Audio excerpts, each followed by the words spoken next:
Good morning and welcome to America's Home Cooking. I am doing a chuck roast today. It's 2¼ pounds. You know, every 3 ounces is 25 grams of protein, so you know exactly how much protein is going to be in this.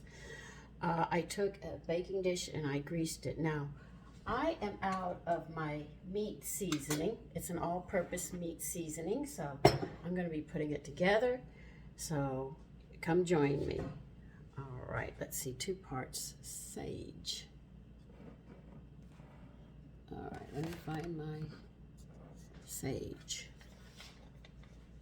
We're going to be making a lot, so be aware of it.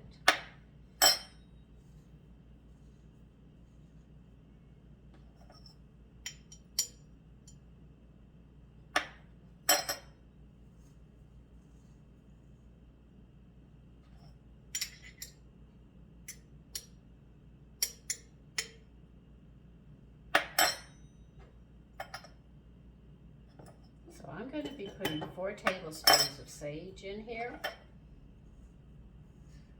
This is an all-purpose one. It's really, really good. You will not be disappointed with this one.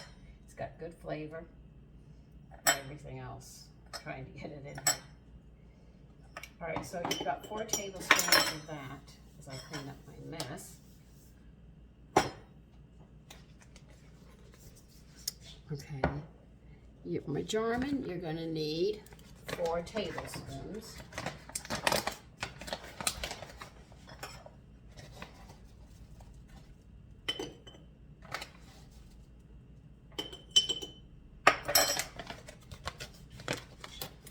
Oregano. Let me see where my oregano is.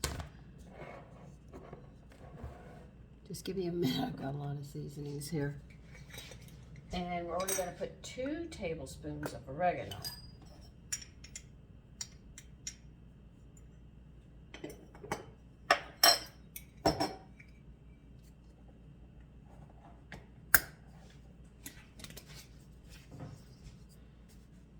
And 2 tablespoons of thyme. This is ground, I have to be more careful adding this, but it's actually 2 tablespoons of the leaf thyme. Okay, a little more, and then that's it. Because that's ground, I have to cut back on mine, but it is 2 tablespoons of thyme. 2 tablespoons of basil. I think this is going to empty my basil out. Yeah, just about. I gotta buy basil. Put that up here. 2 tablespoons of rosemary.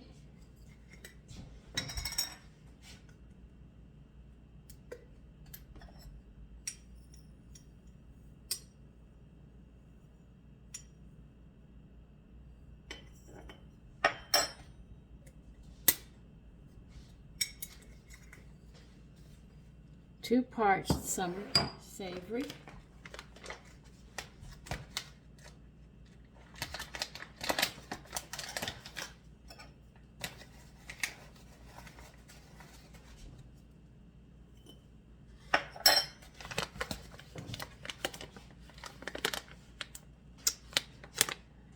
Okay, now you need 1 tablespoon of tarragon, and be very careful. Okay, that's a tablespoon right there.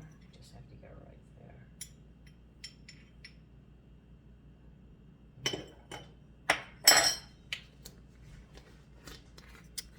And we are going to need bay leaves.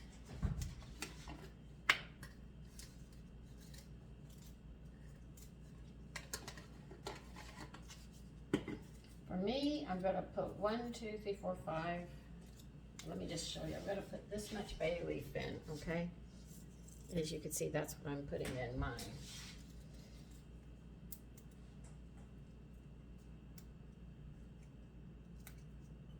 Make sure you break it up.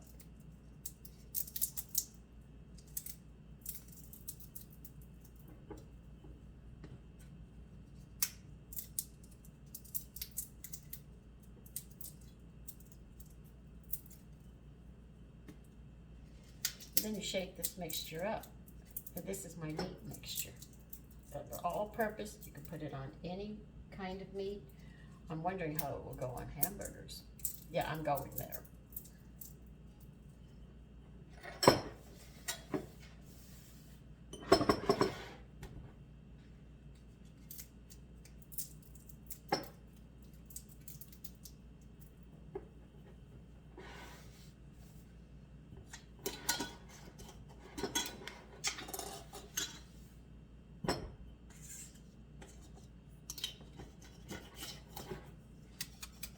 Give it a good shake.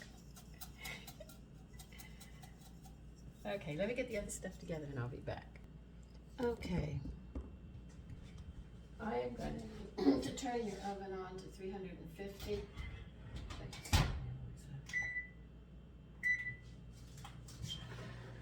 Now I am going to take about a tablespoon and a half of butter. We are going to season this meat up really nice.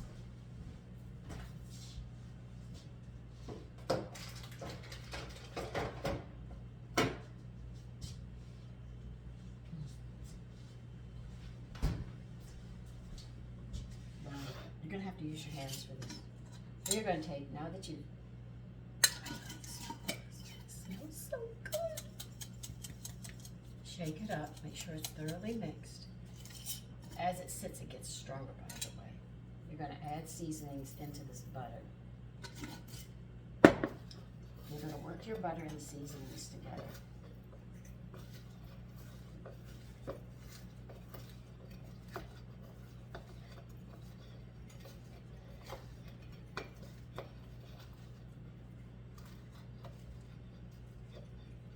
We're just going to be different today, that's all. So you can be me in the kitchen. As they say, I want to be me. You're going to be me. You're going to be yourself and have fun. So you mix it really thoroughly well. Make sure you get all your seasonings in that butter. We're going to cut some slits, and we are going to sit there and stuff this butter in there with the seasoning. So we can get the seasoning on the inside. We're going to rub it on the outside, and we are just going to season this up very, very nice. Take some of this butter and push it in.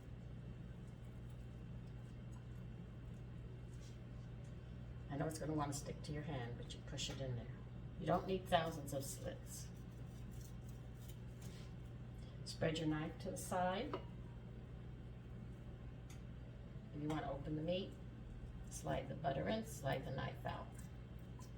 So you go in like this, turn it like this. When you push the butter in, make sure you push it on this side, which is the side that's not sharp, so you don't cut your finger as you push in.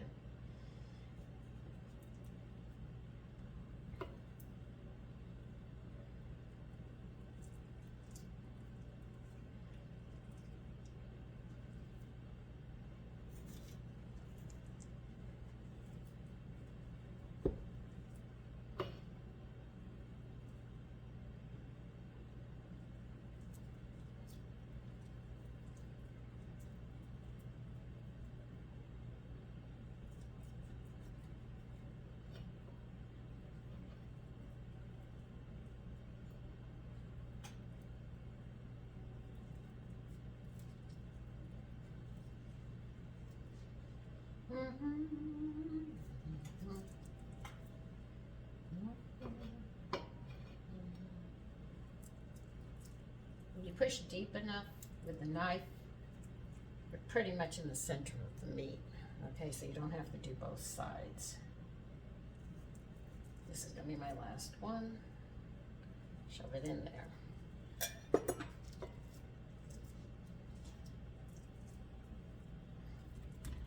Can you imagine how good that's going to be?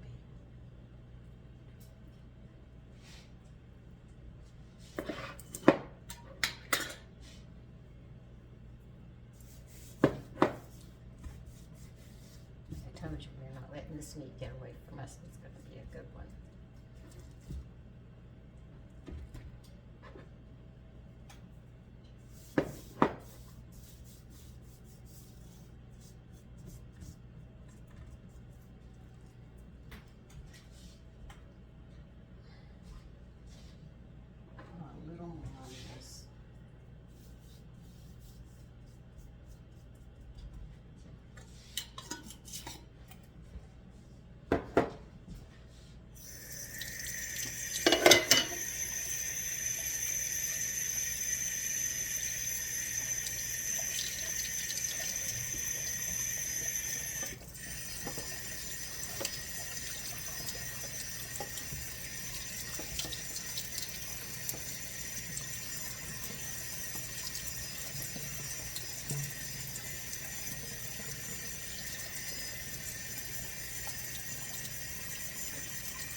Putting in a yellow plantain. I know I'm not going to do it like most people. They put onions and carrots and a few things here and there, and that's it, you know.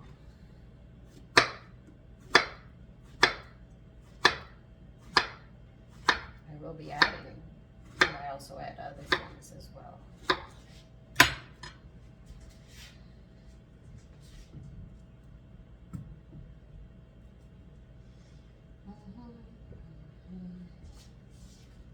Put a yam in there in place of the potato.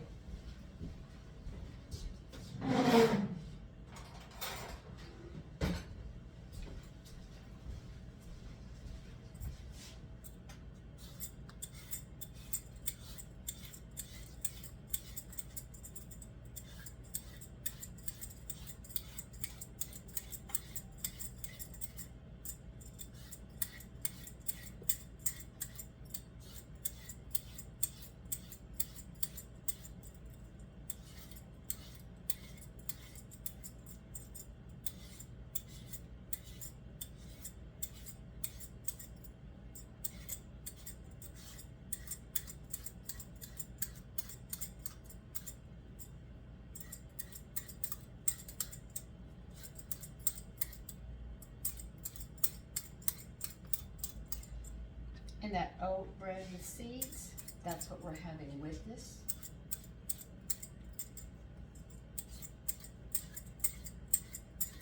We're going to make a gravy. And with the seasonings and the stock, you can just imagine how rich it's going to be.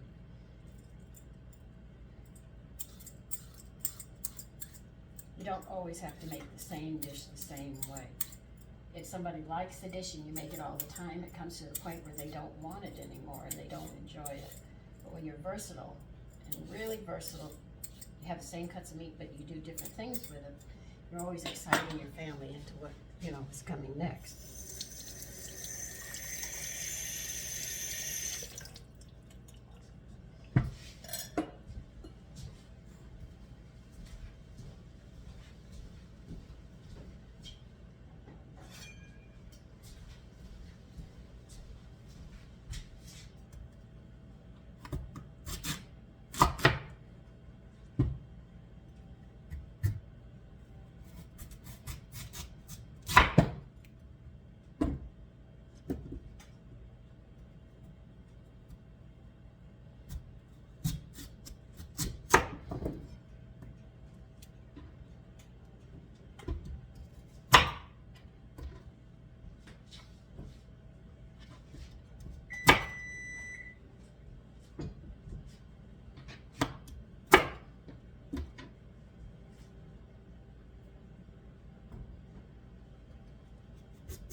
I'm putting about 3 or 4 garlic in. I haven't decided quite yet.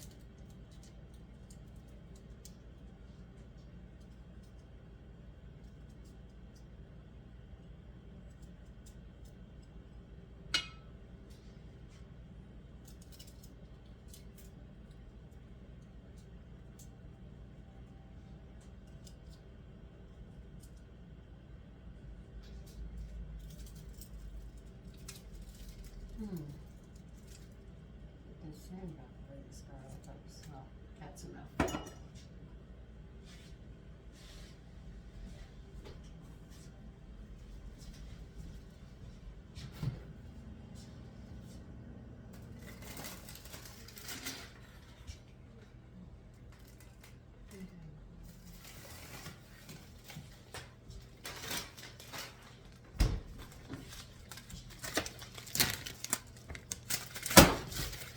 going to put some baby lima beans with as well.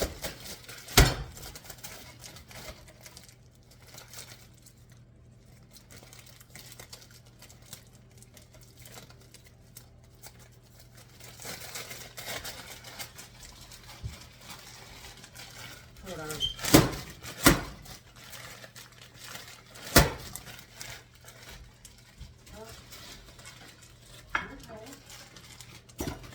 Break up. We'll get it done soon enough.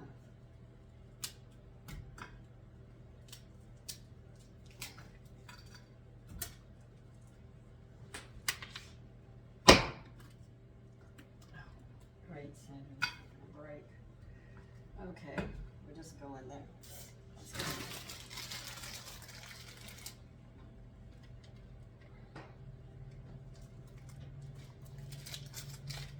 See, I don't like the same vegetables all the time.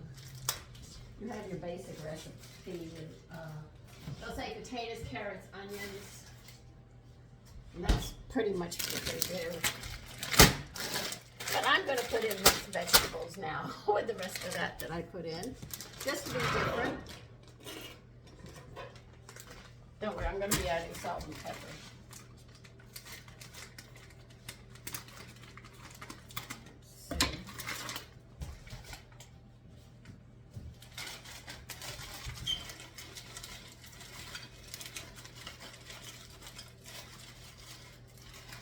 Don't you think that's colorful enough?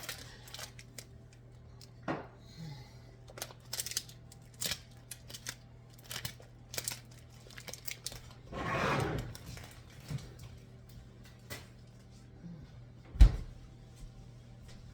I want to add some mushrooms to that.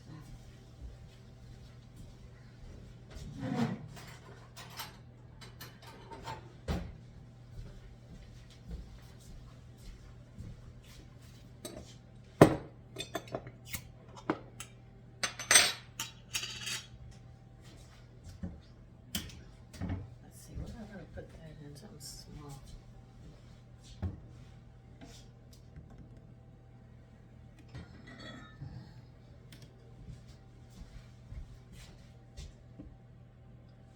Oh, that's not like I left my Kelvin salt. Okay.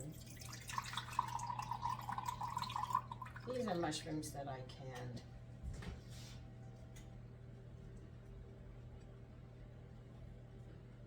I know I have some friends who say, I hate mushrooms. Okay, that's fine. You don't have to eat them, but I'm going to put them on. I'm going to put salt on it, which is my mixture. Not a lot.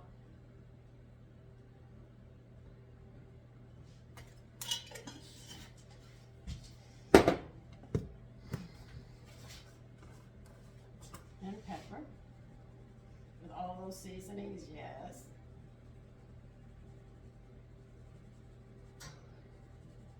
I think this is going to be a very, very filling dinner.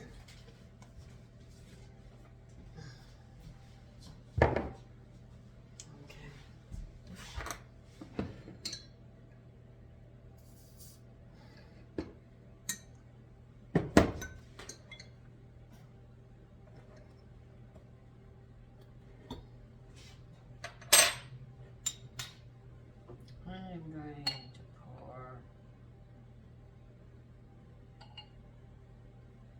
about 2 tablespoons of Guinness's. Beef and Guinness goes excellent together. That's what I'm going to use in the cooking.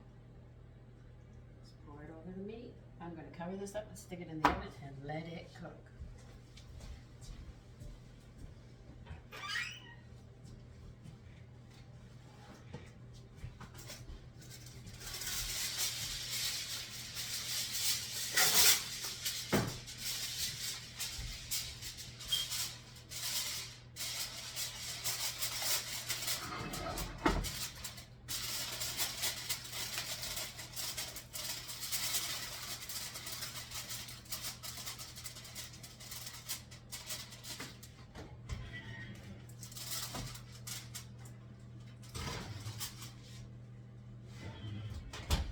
When that is done cooking, I'm going to take everything out. and I'm going to slice that meat, but then I'm going to take everything that's in there, the drippings, and I am going to sit there and make a gravy that will be poured over the meat, and that is going to be dinner today. I will see you when it's done. I don't know, I think maybe an hour or two. We'll just have to wait to see. I went to the store, this is a side note, and I bought goat milk because my father-in-law couldn't handle what he calls cow juice. That's what he used to call it, cow juice. So I bought a quart of it, and I wanted to try it to taste the difference of it. When you try this, it seems to have a creamier taste in it. It leaves, you can actually taste it after you drink the milk. You can actually taste it in your mouth, a creamy taste to it, whereas the milk that we get from cows and the way they do everything to it, it's more liquidy. Now, this is unusual. But anyway, it seems that goat milk seems to be richer with the cream in it. Well, you can actually taste it because I can taste it in my mouth still. So it's got an unusual taste if you're unaccustomed to having cream in your the back of your throat. So it's interesting. I like it. It's nice. It's different. I'm wondering what I could make with it. And now I'm going to start thinking, what can I make with goat milk?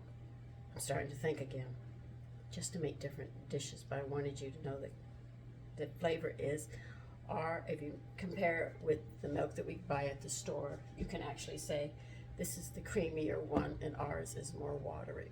Just a side note. Okay, I took it out and I tested it.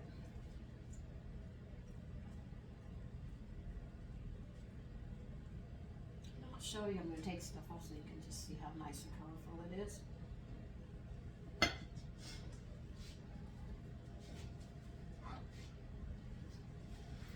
Now here it is.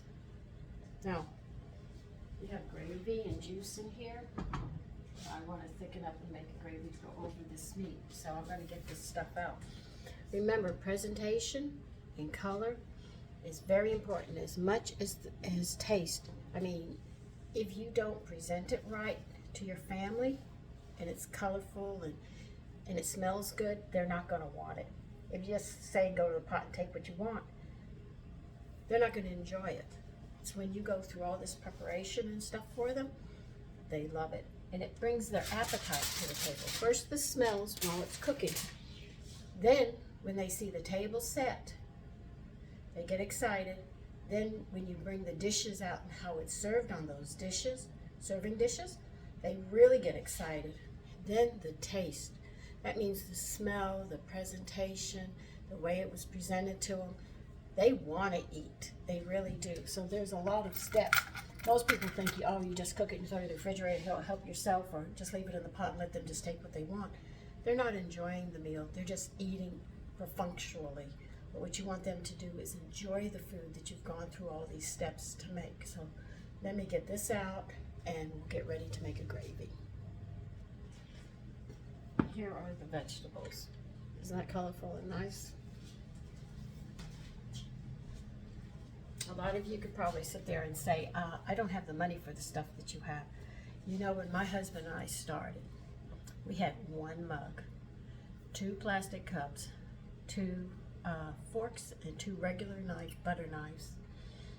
And they were cheap, and 2 little plates that we bought from because we were poor when we got started at ground level, from a 99-cent store.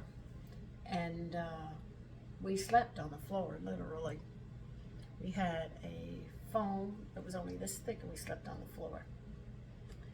So, in spite of all that we did not have, I mean, I remember I had 2 saucepans, 2 different sizes, 1 lid, went to the bigger one, and we had 1 little frying pan. And they were cheap. Like I said, we went to a 99-cent store. That was all we could afford at the time. But I would set that table. I would put the fork and knife where it belonged in the plate, and I would serve and try to make it as appealing as I could and inviting. And we'd have to share a cup of coffee because we only had one cup. When coffee was made, well, we boiled the beans. We had to do whatever we could. I mean, it was hard, but I wouldn't exchange those memories for anything. But the thing is that no matter how little you have, you can make it work. There's no excuse except laziness.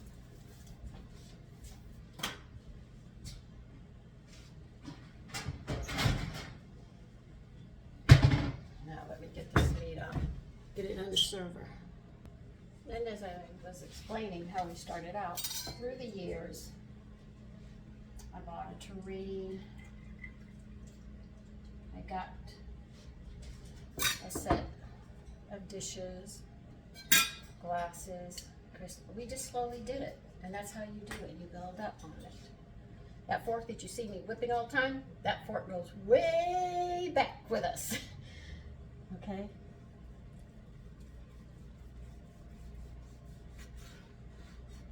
Now you don't have to cut big slices when you serve a roast. They should be thin. You cut them maybe a 1/4 inch, but I wouldn't go much thicker than that. And you lay it out.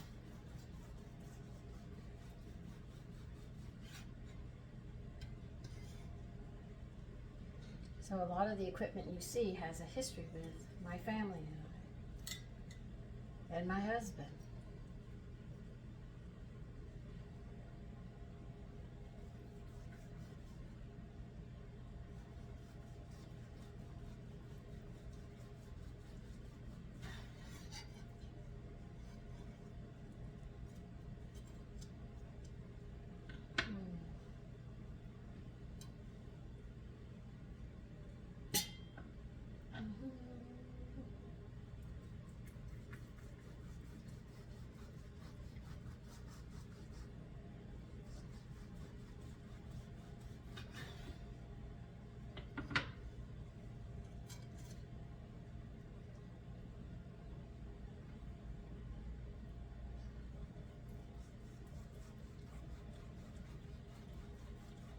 So I'm actually cutting this and actually setting it to show you how food is presented as well. But most people say that's hogwash. If you have children, believe you me, it does tell them when a husband comes in and he sees the things laid out and he's at the table is waiting for him. Believe you me, it puts a smile on his face, and he feels that all that he goes through during the day was worth it to come home to you and his family and having that hot meal. But because we all in this house right now eat at different times because my sons work at different hours, I have to do everything in the morning, but I still try, though I pack the lunch, I make it as appealing as I can and as simple so he can just sit down and enjoy it. And the other one, well, he runs off with the sandwiches. So that's how it is.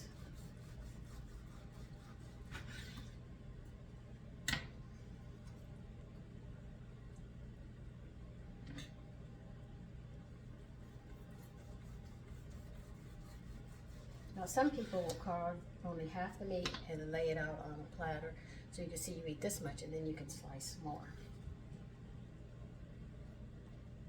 But this roast doesn't require that, so I'm doing it this way.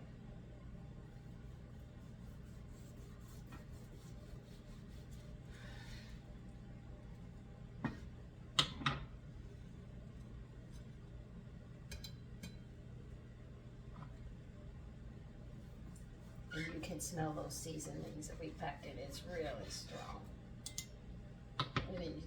And as you can see, it's done very, very nicely.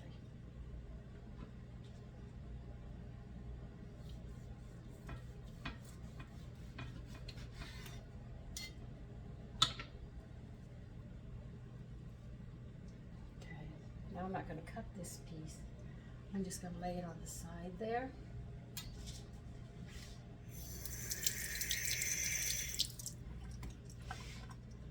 And this is how it's served. Now you can't say that looks bad. That brings their appetite up. Now, for now, I'll cover it.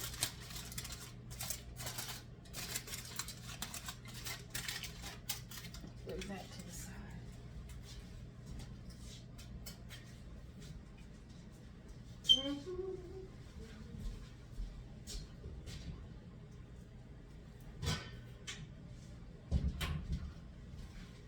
still have some vegetables in here that I want to get out.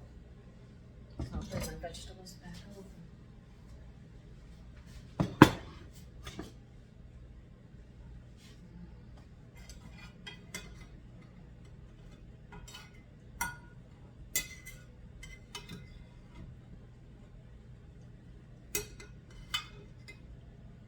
You know, I don't think I'm going to make a gravy. You can see how rich this broth is. Before I can show you. You can see it as I pour it. Look at that. Isn't that rich? Plantain. Now I am going to serve it like this instead. And I'll be slicing the bread up. And you can see how rich that broth is. So what I'll do is I'll make sure that we have the bread that those young people made smart comments on that they should not have. I'm going to use that bread with butter with this and the roast that I cooked it with. So take care. Bye-bye.